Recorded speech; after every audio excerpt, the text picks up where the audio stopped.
हिंदी कहानियां बुद्धि का प्रयोग बुद्धिबल। मनोरम नामक वन में एक बहुत ही सुंदर बड़ा सा तालाब था। तालाब चारों ओर से सुंदर सुंदर वृक्षों व फूल पौधों से घिरा हुआ था। तालाब के भीतर मखाने व सिंघाड़े के पौधे लगे हुए थे। तालाब में सदैव पानी की मात्रा बनी रहती थी, क्योंकि उसके निकट से एक स्वच्छ कलकल धारा वाली नदी प्रवाहित होती थी। एक समय की बात है, दो मछुआरे मनोरम वन में विश्राम कर रहे थे।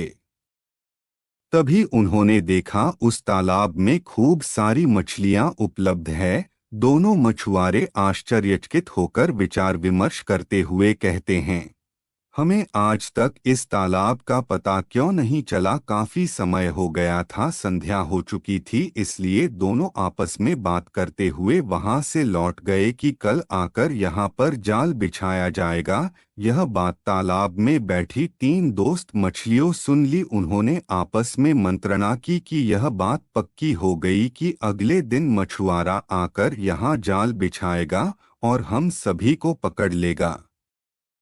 क्यों न हम लोग तालाब से निकलकर नदी में चलें। उन मछलियों में से एक मछली दोस्त आलसी थी। उसने बात को स्वीकार नहीं किया और कहा कि जब मछुआरे आएंगे तब हम कहीं छुप जाएंगे। अगले दिन जैसे ही मछुआरा आया, एक मछली दोस्त छलांग लगाकर नदी में भाग गई। आलसी मछली और एक और मित्र भी उन सभी मछलियों के साथ जाल में पकड़ी गई।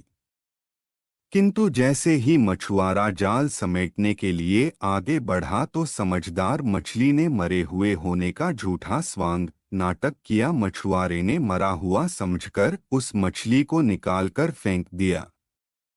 वह मछली अपनी समझदारी का प्रयोग करते हुए उछलकर नदी में भाग गई, किंतु जो आलसी मछली थी वह जाल में पड़ी रही। मछुआरों ने उसे ले जाकर बाजार में बेच दिया। इस प्रकार उसके प्राण निकल गए। आत्म बुद्धि का प्रयोग अवश्य करना चाहिए। बुद्धि का प्रयोग करके ही हम विकट परिस्थितियों में बच सकते हैं। नैतिक शिक्षा। बुद्धि का प्रयोग समय पर करना चाहिए, इससे भविष्य की रचना होती है, अन्यथा मृत्यु।